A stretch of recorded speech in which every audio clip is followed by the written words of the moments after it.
This is the L2C Media Network on YouTube and from the Fred McLeod Sports Desk in the Tom O'Neill Studio in Jackson. This is Sports Final, brought to you by the L2C Media Network. Now, with the details that make the headlines in this wild world of sports spin around, our host, Steve the Baxman Baxley. Uh, Um, I'm on the air. Oh, okay. Thank you. Go with it all. Thank you. Good evening, everyone, and welcome again to the Muppet Show. You want to get me on a better light there? Thank you. Welcome again to the Muppet Show, known as Sports Final. I am your host, Steve the Baxman Bexley, as Harry has intoned and spoke. He even spoke. Got a lot for you, and it's great that we have the old intro back. Yay. Anyway, let's get on with this broadcast. We got hopefully a lot to talk about. A typhoon sort of played a little havoc with the broadcast of the Olympics on NBC. Came in their Tuesday, our Monday, and it has, oh boy, I hate to see what it looks like in the daytime, folks. After all this, by the way, my knee is looking, okay. I fell and sort of twisted my knee, but it's okay. Anyway, I'll talk more about that when I get it checked sometime. Anyway, let's get on with what we do here for somewhat entertaining living. Ooh.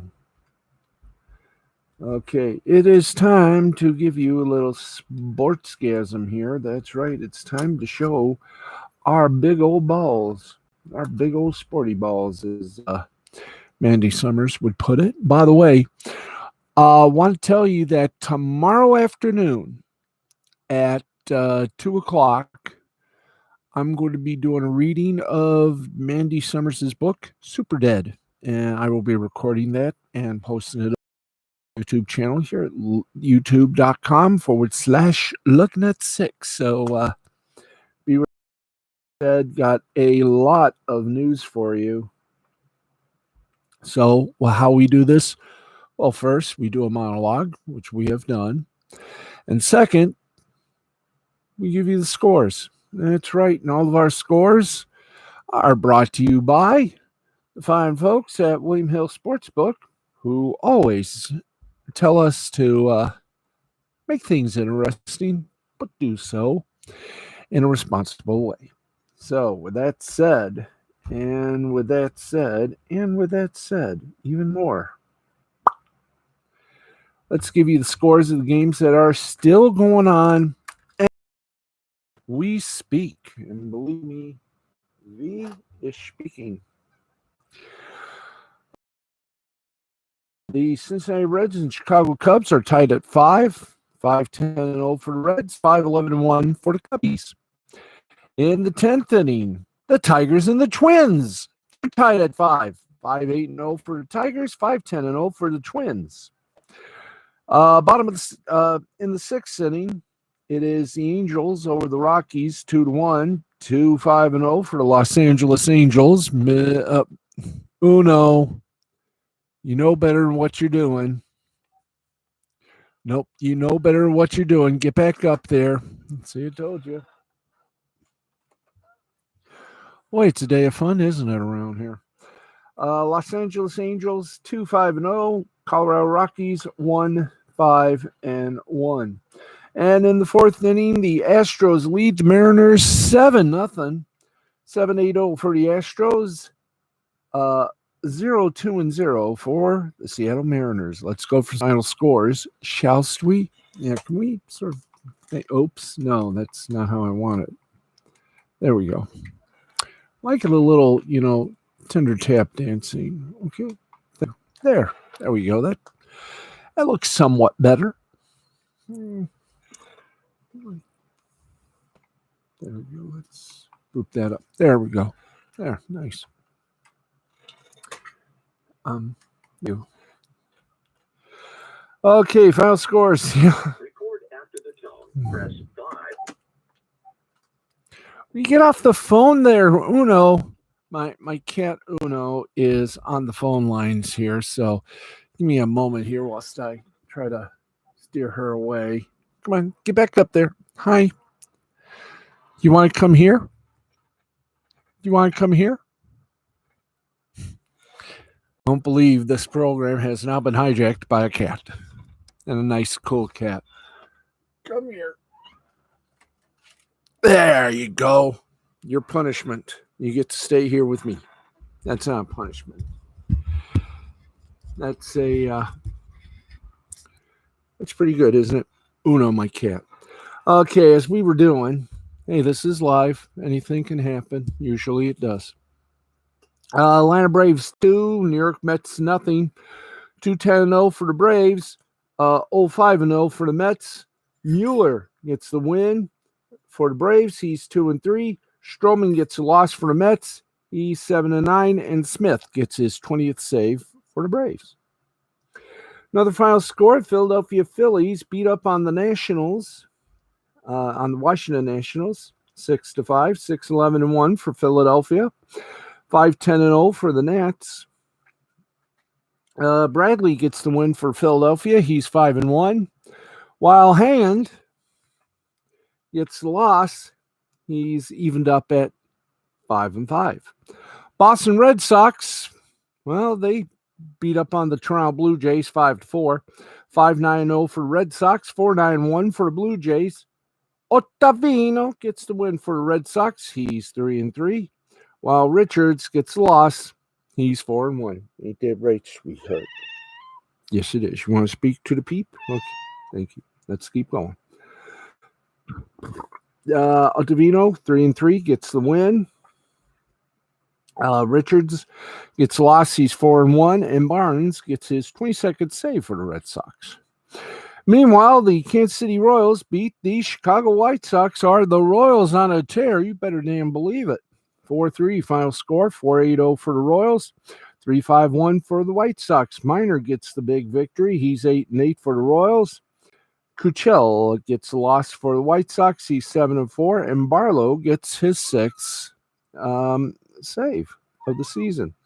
And in the first game between the Braves and the Mets beat the Braves 1-0, 1-6-0 for the Braves, 0-4-0 for the Mets. May gets the win for the Mets. He's 3-2. Jackson gets the loss. He's 1-2. And Diaz gets his 22nd save. Now we done that. Let's give you the standings as we speak. And, of course, here we go. The American League East. Boston still top dog, 62-39. Game and a half over Tampa Bay, who is 60-40. 9.5 on the half up on Toronto, 49-47. And 26.5 on Buffalo, on 4-64. Meanwhile, in the Central Division, which is starting to get fun, the White Sox are still on the top of the heap at 59-41. They're 8.5 up on Cleveland, who are 49-48. 12.5 up on Detroit, who are 47-54. 15 up on Kansas City, who are 43-55. And 17 up on Minnesota, who are 42-58. And in the Western Division, Houston is still a puddle jumping up on the big dog, 61-39. 5.5 up on the Oakland Athletics, 56-45. 7 up on Seattle, the Mariners at 54-46. 11 up on the LA Angels, 49-49. Hit the Mendoza line. And 26 up on Texas at 35-65. Let's check now the National League East. And those New York Mets are still top dog at 53-45. 3.5 up on Philadelphia at 50 and 49. 5 up on Atlanta, 49 and 51. 8.5 up on Washington at 45 and 54. And 11 up on Miami at 43 and 57. In the Central Division, the Milwaukee Brewers are top bow wows at 58 and 42. 6.5 up on Cincinnati at 51 and 48. 8 up on St. Louis at 50 and 50. 9 up on the Cubs, 49-51, and 19.5 up on Pittsburgh at 38 and 61. Finally, in the West, it's San Francisco Giants, top dog in it at 62 and 37. 2 up on the Los Angeles Dodgers, your World Series defending champions. You think that right? That's right. At 61 and 40, 5.5 up on San Diego, the Padres at 58 and 44. 19 up on the Colorado Rockies at 43 and 56, and 32 up on the Arizona Diamondbacks, the worst team in pro baseball, folks. That's right, in all of baseball, the Arizona Diamondbacks at 31 and 70, 32 games back, are the worst team in baseball. All right, let's go from one baseball universe to the other and get you updated on the scores from the minor leagues. Let's go first to AAA and see that we got a couple of games still going on. Bottom of the ninth, Salt Lake leads Las Vegas 6-5. Top of the seventh, it's Reno 7-2 lead over Round Rock. Bottom of the fifth, it's Tacoma over Sacramento at 4-2. Final scores, Oklahoma City beats Sugarland 3-2, 3-8-1 for Oklahoma City, 2-4-0 for Sugarland.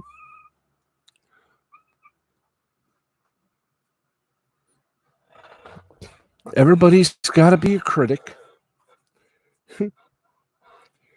2-4-0 for Sugarland, 3-1 for Oklahoma City. Let's continue on. El Paso beat Albuquerque 1-0. Simple score there. 1-6-0 for El Paso. 0-3-0 for Albuquerque. And get this. That's all that they had for AAA. Let's go now from 3 to the double A action. There's no games for double A. Let's go to the high A. High A, they had the night off as well. Let's go to low A. Did low A have any games? No, they didn't. So we're going to be doing some tap dancing or reading if you prefer. But that's it for a short. How short? Wow, only one league was in business. So let's go now to some scores from the world of the soccer. In the Gold Cup, USA defeated Jamaica 1-0. In Brazil, it was Juventude over. Thank you for the big words there. All right. There. Juventude over Chapecoense 1-0. In also in Brazil, A action. Corinthians over Cuiabá 2-1. In Danish Superliga action, it was Sandrisk over Vejle 1-0. In the Russian Premier League, Novgorod over Sochi. You remember Sochi? Sochi. 1-0 final score. Novgorod wins that one. In Sweden, which was not the home of the Swedish bikini team, Orebro and Ajax tied at 1. Halmstad over Ostersunds 1-0. Varberg over Gothenburg 2-0. In the United States Major League Soccer action was DC United over New York City Red Bulls 1-0. Sporting KC over Seattle by a score of 3-1. Wow. Well, we started this at 11:35. It is now 11:48. We have been literally on this. We're just getting started, and already we have done 3 segments. we better get to some big old news and info for you, and hopefully they got a lot of media bites too. Let's get to it, and let's get to it. Yes, sirree. The Chicago Cubs have an agreement to send left-handed reliever Andrew Chafin to the Oakland Athletics, a deal that is pending a physical, of course, reports the Athletics' Ken Rosenthal. The Cubs could be getting 2 minor leaguers in the deal, including Greg Delchman, said Mr. Rose. Has a 2.06 ERA, 0.84 whip, and 37 strikeouts against intentional walks in 39 and third innings this season. He served alongside righty Ryan Tepper as one of the 2 primary setup men for Craig Kimbrell. Chafin's numbers took a huge hit in his last outing when he allowed 3 runs on 2 hits along with 2 walks without recording an out. Now, before that, he had a 1.37 ERA and a .74 whip. Prior to that meltdown, he had gone 26 straight outings without allowing a run. Now, these mostly use Lou Trevino as their closer with lefty Jake Dykman and righties Sergio Romo and Yusmeiro Petit in the setup roles. Chafin is sure to enter this in late innings, especially if he throws the way he's thrown nearly all year for the Cubs. His last outing, notwithstanding, of course. Chafin isn't a rental necessarily pitcher here either. There is a mutual option for next season for just $5.25 million. Now, at this level of production, he's absolutely worth that much. The question, however, should be stated, should he pitch well from here on out, whether you want to accept the option or test the open market now coming off what it looks like his career year? The A's entered Monday in the second AL wildcard position, 1.5 games up on the Mariners.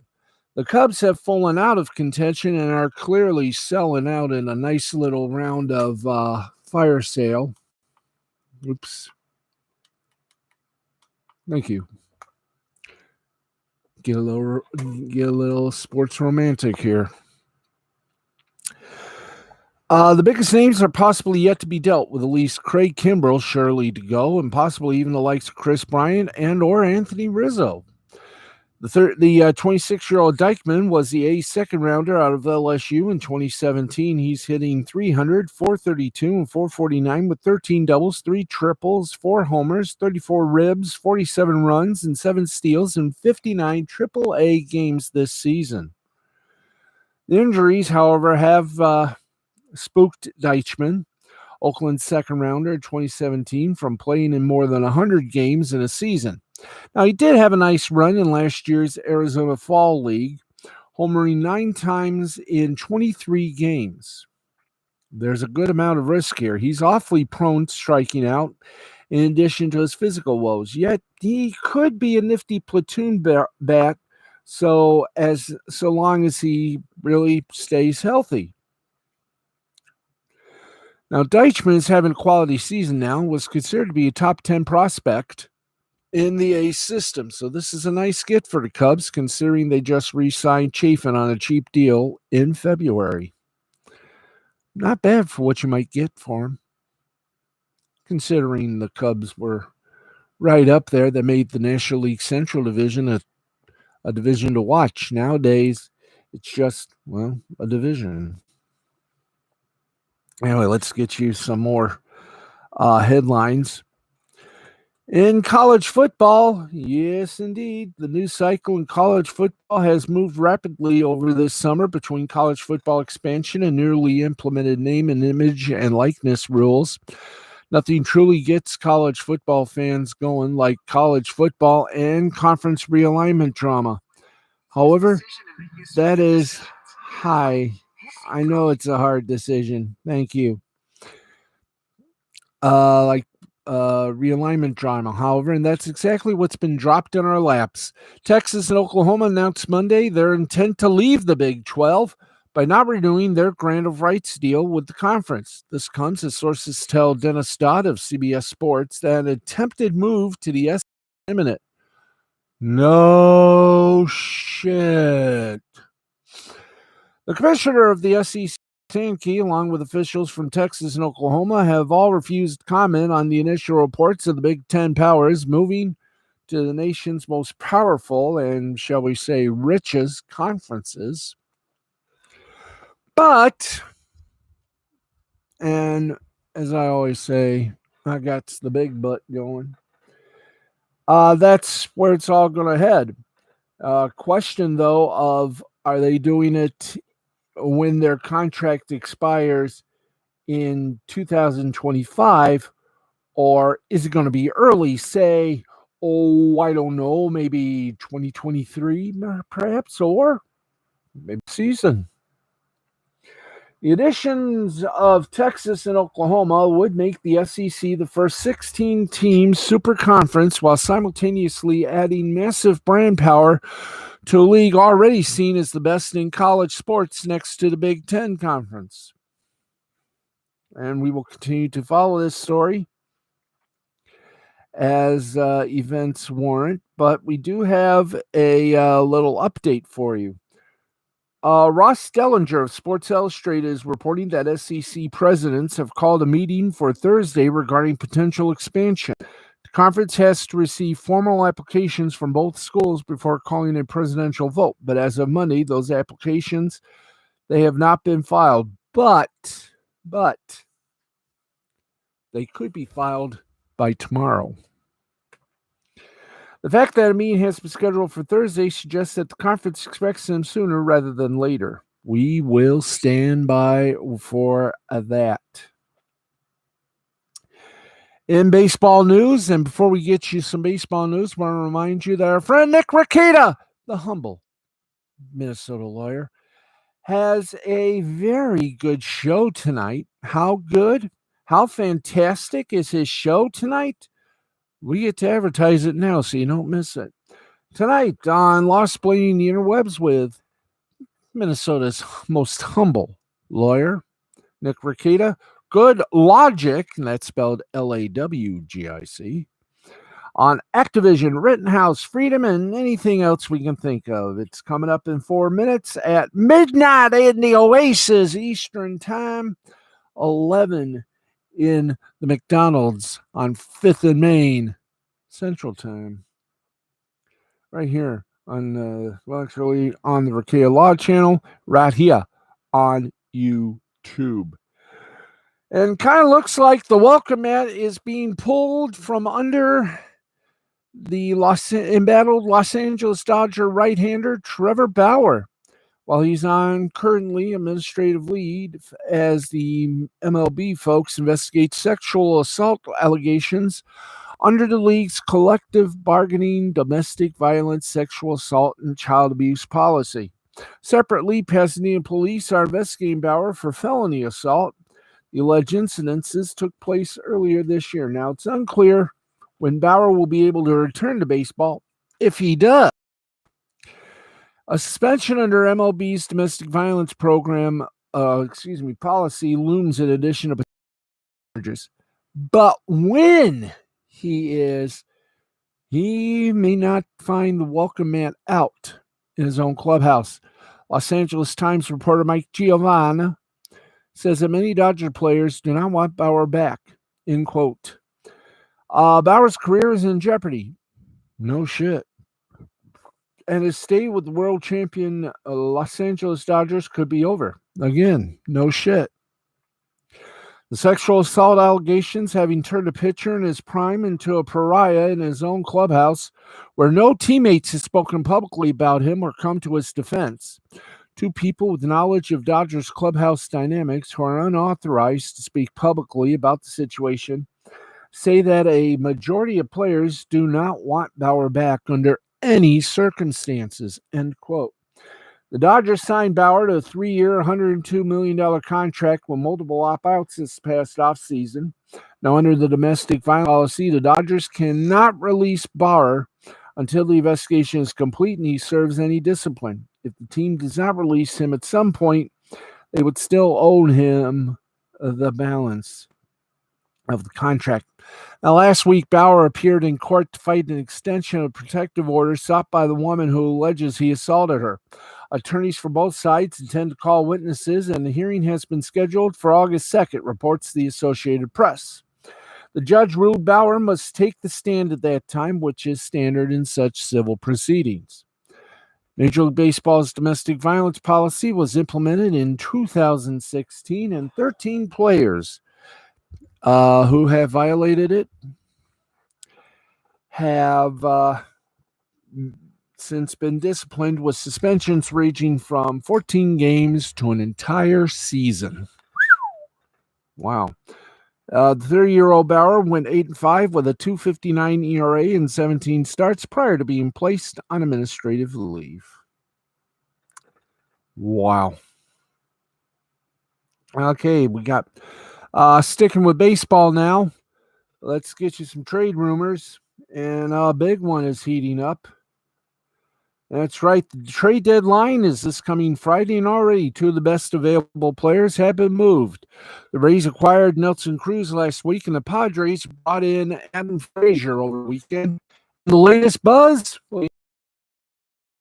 Berrios with multiple teams, including the Dodgers and Padres, reports John Morosi of and Andy Martino from Sportsnet New York, or SNY, reporting as well. The Mets are not among those teams, however. Berrios is under team control as an arbitration-eligible player through next season, so he's not a rental. Minnesota has set a very high asking price. Both the Dodgers and Padres have lost multiple starters to injuries. For L.A., Clayton Kershaw has a forearm issue, and Dustin May had Tommy John surgery, plus Trevor Bauer. Well, less said about his problem, the better. San Diego's is without Mike Clevenger for Tommy John surgery. Dinelson Lamet, forearm surgery. And Adrian Morjan, Tommy John surgery. It should be noted it serves the Twins well to pit the two NL West rivals against each other in a bidding war. Meanwhile, the Brewers entered Monday with a 6.5 game lead in the NL East, the NL Central, but the lackluster offense could really use a boost. Twins third baseman Josh Donaldson is one of the players the Brewers are considering.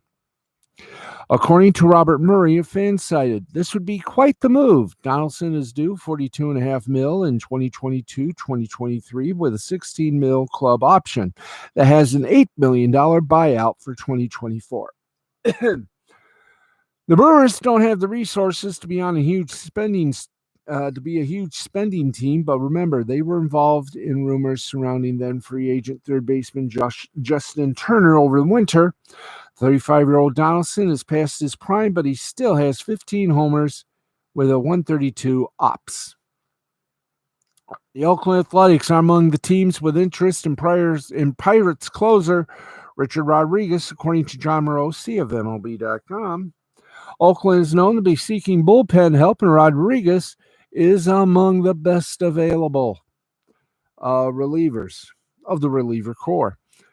Pittsburgh is in a full-blown rebuild, and trading a 31-year-old closer only makes sense. Now, it should be noted that Rodriguez saw one of the largest spin rate declines in baseball once MLB began cracking down on foreign substances. From opening day through June 20th, the day before the new enforcement took effect, Rodriguez allowed 6 runs in 20 1/3 innings and held opponents to a 449 ops. Since 21st, he's allowed 6 runs in 10 innings with a 714 ops. Interested clubs will undoubtedly consider the spin rate and performance declines when considering a run at Rodriguez.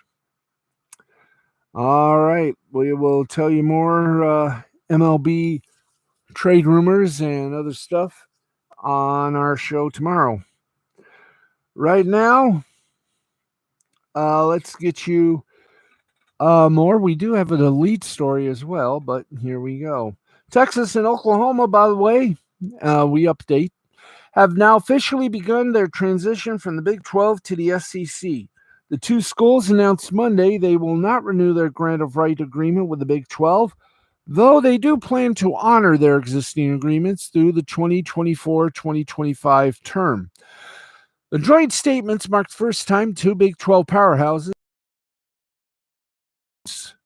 Though the timing of their departure remains unknown, the Longhorns and Sooners state they are willing to remain with the Big 12 through the expiration of the grant of right agreement.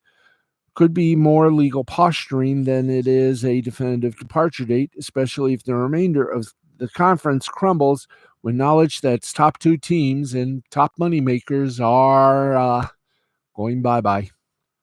Now, if Texas and Oklahoma were to leave the Big 12 early and perhaps make their SEC debut in 2022, what happens? Well, each can go up to $80 million to the Big 12 as a penalty for leaving before the TV rights contract expires. That total equals the combined revenue distribution per school over a 2-year period. Efforts made by the Big 12 to keep its blue blood programs have failed. Dennis Dodd of CBS Sports reported that the league discussed pitching Texas and Oklahoma a scenario that would have awarded them an additional half share of media rights revenue annually. That's 1.5 shares each, bumping their payments to approximately $56 million per year. The other 8 schools will have decreased their payouts accordingly. Now, the league's board of directors met with Oklahoma President Joe Harraz and Texas President Jay Hartzell on Sunday. In a statement, Commissioner Bob Bowlesby called the meetings cordial, with discussions that would strengthen the conference while being mutually beneficial to Oklahoma and the University of Texas, as well as other member institutions. Bowlesby expected that the conference would continue our conversations in the day ahead.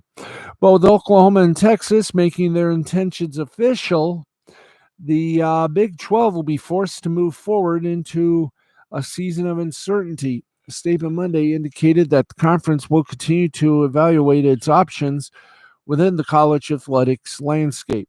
Now, the additions of the Longhorns and Sooners to the SEC will create, as has been mentioned, the first 16-team super conference.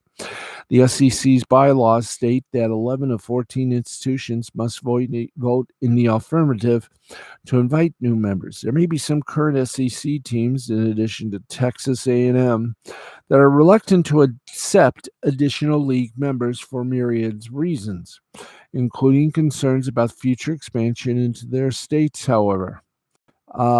Pete Thamel of Yahoo Sports reports that getting 11 of 14 votes doesn't appear to be an issue. As usual, SEC's Commissioner Greg Sankey would not address expansion reports while in attendance at the SEC Media Days this year. Yeah, that's right. All right, let's get to it. Let's give you an update on the medals from the Tokyo Olympics. And hey, you're gonna love this. We got a nice little battle going on as the U.S. tops them all with 19, 8 gold, 3 silver, and 8 bronze. Japan is second with 13, 8 gold, 2 silver, 3 bronze. China is third with 18, 6 gold, 5 silver, 7 bronze. The Russian Olympic Committee has 5 gold, 6 silver, 3 bronze. Great Britain has 10, 4 gold, 5 silver, 1 bronze. Australia has 7 and is in 6th place with 3 gold, 1 silver, 3 bronze for 7 total. 7th place is South Korea with 7 total, 3 gold, no silver, 4 bronze. Kosovo has 2, and they're all gold. Italy 9, 1 gold, 4 silver, and 4 bronze. France has 5 total, 1 gold, 2 silver, and 2 bronze. And Canada is, let's see, 1, 2, 3, 4, 5, 6, 7, 8. Let's see. Let's see what we got here. Australia, South Korea, Kosovo. Italy is in 10th place with 9, which is 1 gold, 4 silver, 4 bronze. So we look at this: Italy, Kosovo, South Korea, Australia, Great Britain, Russian Olympic, China, Japan, United States. Okay, we got one more, and that one more is France, 5 total. 1 gold, 2 silver, 2 bronze. And that's your top 10 of the Olympicos. Now, Lydia Jacoby shocked the world by winning gold in the 100-meter breaststroke. Let's see what else occurred on today. Team USA is headed to the softball final in the Tokyo Olympics. Want to remind you, of course, that in men's basketball, let's give you the schedule. Let's go the schedule, not the roster. And this being, of course, what date, please, folks? Oh, this is the 27th. And the 27th, Group B, Nigeria taking on Germany. Now, you're probably asking, when does the USA play? Well, the U.S. Team will play Wednesday after. But there's a slight little problem. Unfortunately, the U.S. and Iran will be at about 40 minutes after Eastern time. It will not be shown on NBC nor any of the NBC broadcast family during the Olympics. It'll be streamed on Peacock. And if the U.S. loses, they will have a must-win again. Well, actually, U.S. and Iran, that is a must-win, because if Iran wins, then the U.S. and Czech Republic, which is Saturday at 8 a.m., also stream on Peacock. No network television broadcast until 7 p.m. Eastern. Then that U.S. and Czech Republic game is just going to be for pride. So stand by, folks. This is going to be a very interesting Wednesday, correct? It's going to be a interesting Wednesday, correct, guys? Yeah, Wednesday, 40 minutes after midnight on Peacock. If they don't win, you might as well just pack it in. Okay. And we've also now done the we've also now done the most important thing. We've done the medals. Let's give you now the Tokyo Games day 4 or day 5, excuse me. The important ones to take note of. Should these games go on as scheduled, we have been looking at the feed from NBC, and oh boy, exactly a very good look. Softball bronze game happening at the midnight hour. Then the women's basketball prelim rounds, USA and Nigeria, that comes up at 12:40. Women's gymnastics team final at 6:45 a.m. The softball gold medal. And you got the swimming finals of the women's and men's 200 butterfly, the women's 1500 meter freestyle, men's 4x200 meter freestyle. That's at 9:40 p.m. By the way, these are all Eastern time. And men's and women's cycling time trial medal rounds at 10:30 p.m. all times Eastern. And all the ones that go outside are subject to change due to due to what is going on right now with a typhoon. We should, if we can, get a update. We're going to try to update you on the situation here. As far as weather. And let's see, do we have okay, let's see what's up here. Okay, apparently let's see. 22 gold medal events on day 4. It is Great Britain men's hockey face Germany. Andy Murray and Joe Salisbury's doubles match has been halted because of the typhoon. Swimming, that's still going on because it's inside. Triathlon. Great Britain's Georgia Taylor Brown won silver as Flora Duffy claims a historic goal for Bermuda. Dressage, that will go on as well. Gymnastics, we already told you about that. And soccer, Team Great Britain's final women's group game taking on Le Canadiens. But see, do we have anything about the weather? Well, apparently it didn't hurt too much, I guess. But once again, we are going to take a look before we vamoose on that. So there's your Olympic report. Let's give you a little media bite as we can.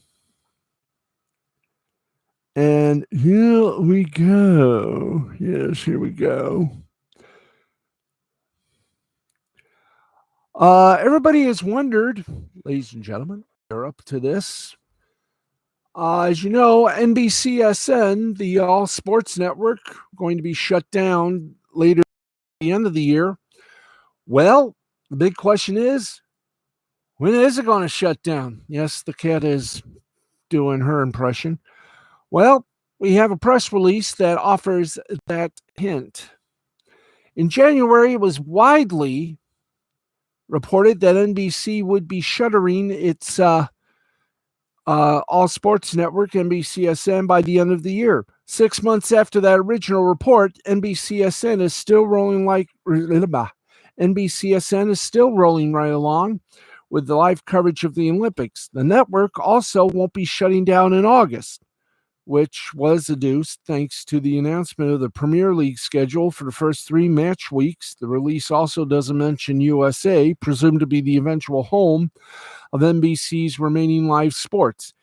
It won't be shutting down in September because IndyCar's schedule for March has an NBCSN race at the end of the month, along with 3 more in August. October is out thanks to a trio of races from NASCAR and Xfinity. And there's also an early November Xfinity race on cable. So when, if any, will the plug be pulled? Well, these events in and themselves don't prove that NBCSN will still be around, as single events can have their network shifted. But the fact that there's still at least some live content scheduled on the network in the fall shows that NBC is not ready to pull the plug just yet. So when will the doctors declare NBCSN shut down? Well, it will probably, as we predicted, will go to the end of the year before it goes to hash. This inference comes from a press release last week announcing NBC's agreement with the International Chess Federation. I'm going to show it to you, and you can see I am not kidding. Yeah. Let's see, do we have it here? Yeah, do we have the thing? Yep. There it is. Do we have it on screen? Yep, the International Chess Federation. Okay, wow. The release notes that NBCSN will be airing half-hour broadcasts of the FIDE World Championships, which runs from November 26th through December 16th. It'll be a 14-game matchup against Linus Carlsen of Norway. Defends his title against Ian Nepomniachtchi. The two players compete for a prize fund of 2 million euros or 2,360,000 US dollars. Initially planned for 2020 and postponed due to the pandemic, this clash between the two best grandmasters will finally take place between November 26th and December 16th. And starting on the 27th of November, the daily 30-minute shows on NBCSN. Hi there. Hi. Boy, you are really jumping the gun there on the button, boys, in the control room. Let's get to it here. Okay.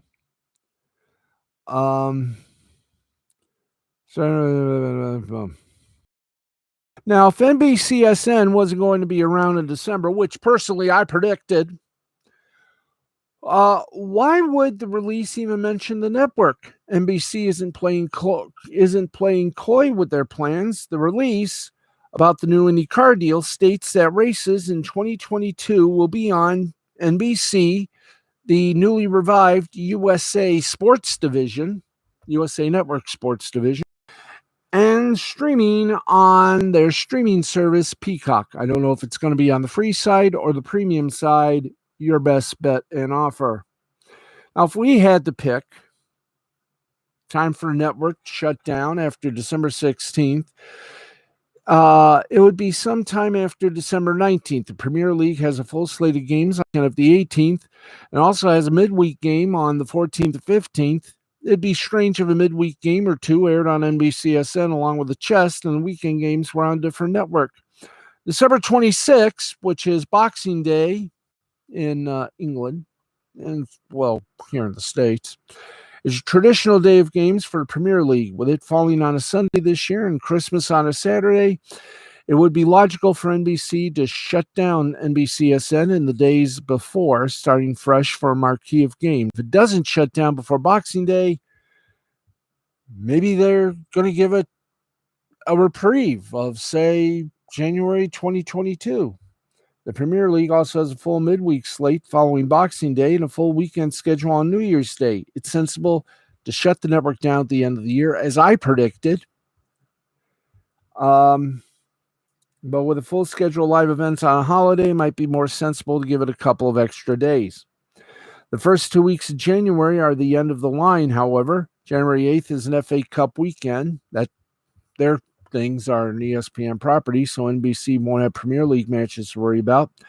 It's also week 18 of the NFL season, which could provide another clean break for NBC coverage if they bring Pro Football Talk Live back following the Olympics.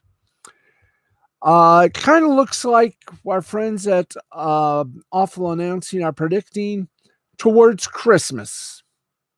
If not then, sometime during the first 2 weeks of January also seem like a great bet. But if there is Premier League matches on the 15th and NBCSN is still airing live games, place your bets. Now, for me, I'm still going with shutting down on December 31st, 2021. Get everything on USA, the Peacock streaming service, NBC, the network, and maybe, just maybe, I don't know how sane this idea would be, but if I were NBC and I were going to put sports on some of the other NBC Universal properties, I would put some sports and think seriously of making CNBC the home of sports on the weekends. Think about it, won't you? I know I will. Bomani Jones will contribute to Bob Costas' HBO interview show, Back on the Record, which premieres Friday. Wake Forest becomes the latest school to mandate vaccinations for media members interviewing athletes. Rich Eisen's Tokyo Gold Peacock coverage has led to his wife, Susie Schuster, guest hosting the Rich Eisen show on the same network. Wow. Sports Illustrated inks an original podcast deal with iHeartMedia. By the way, full disclosure, our podcast home for Last Call Cafe and Wrestle Anime Hut, Spreaker is now a division of iHeartMedia. Think they can buy YouTube? Diane Sawyer says she's up for a date with Jason Sudeikis. Did I pronounce his name right? With the gentleman that plays Ted Lasso. That's right. I don't think it's the actor, the character. Who knows? Jason Sudeikis.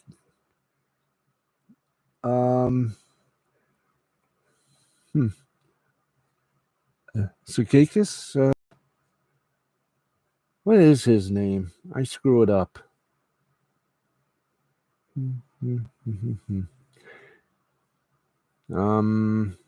we have the name, please? Somebody give us the name.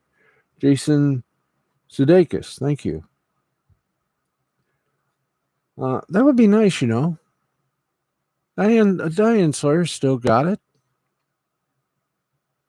Sudeikis is Ted Lasso, has the hots for us. Why not? I mean, granted, it's for the show, obviously. Nothing more, nothing less. Okay, we're at 12 and a quarter, which is 12:25 in the time zone of the Americas. And that is the wholesome way of saying we got just about 10 minutes. So let's wrap this Chumbawamba up before we hit the nights. We got about 8 minutes to do that. So here we go. By the way, don't forget tomorrow afternoon, a recording of Super Dead. That's right. If you thought our live reading of Wart the Wizard was fun, wait till you hear Super Dead, as done in the style of the Twilight Zone. So the voices are be a little bit, crazier. Yep, crazier. All right, let's give you some Olympic Games basketball. Thank you guys from last night. Slovenia beat Argentina 118-100. Spain over Japan 88-77. In women's basketball Olympic Games, it was Serbia over Canada 72-68. Japan over France 74-70. In 3-on-3 basketball, it was Russia over Japan 19-16. Serbia over Latvia 22-16. After overtime, Belgium defeated Netherlands 18-17. China defeated Poland 21-19. Russia Olympic Committee, as it is now known due to a little scandal. So the Russian team under a different kind of banner. The Russian Olympic Committee 19, Latvia 15. And in overtime, it was Netherlands 22, Poland 20. In the women's division of the 3-on-3 basketball, the Russian Olympic Committee women defeated the Romanians 21-12. Japan's women defeated Italy's women 22-10. France women defeated Mongolia women 22-18. USA women defeated Italy women 17-13. USA went back again to devour China 21-19, and France defeated the Russian Olympic Committee 17-14. We did baseball. We don't know about cricket, so we packed that in. And guess what? We got 7 minutes to kill. So actually, no, we got about less than 6 minutes to kill. So we're just going to wing it for the rest of the 6 minutes. See if there's anything we have forgotten. Let's, for want of a better toomage, let's, excuse me. Let's get to the weather report. Hey, I didn't ask for, nope, did not ask for Alexa. Man, when this thing Hey, anything goes. Okay, Alexa, I did not ask you for anything. Thank you though for your appearance. All right, let's I don't even know what I was doing. Oh yeah. Oh yeah, we were going to go to the wacky world of weather, and we do have some good news. Yay. We do have some good news. Yes, we do. And it just disappeared for an ad. Ah, there it is. Okay. Let's see. We got a report. The typhoon in Fa struck several Chinese cities, forcing mass evacuations. Let's give you that little report courtesy of the Weather Channel, which is owned by Ellen.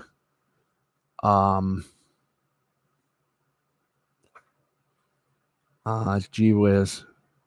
Media Group. Thank you. Brain went somewhere. Okay, we're trying to get the our key thing here. Let's go to the thank you. Typhoon in 5 forcing mass evacuations as instruction, high flooding and wind forced nearly a whole bunch of people out of their homes and shelters. The storm made landfall near the city for a second time Monday. Info stopped operations in one of the busiest shipping regions. Every port in Shanghai and in some neighboring cities closed. They'll be closed at least until later today. Flooded roads. Thank you very much. The video transcript, it does not help. Boy, oh boy. We get it rough here, folks, don't we? Yes, we do. We don't even understand it, but hey, we do what we can with what we got, which ain't partially nothing. But apparently the typhoon did some damage, but not a lot. That's why we're not weather folks. Anyway, at least we cut it down to now 2 minutes. Okay, so we are done.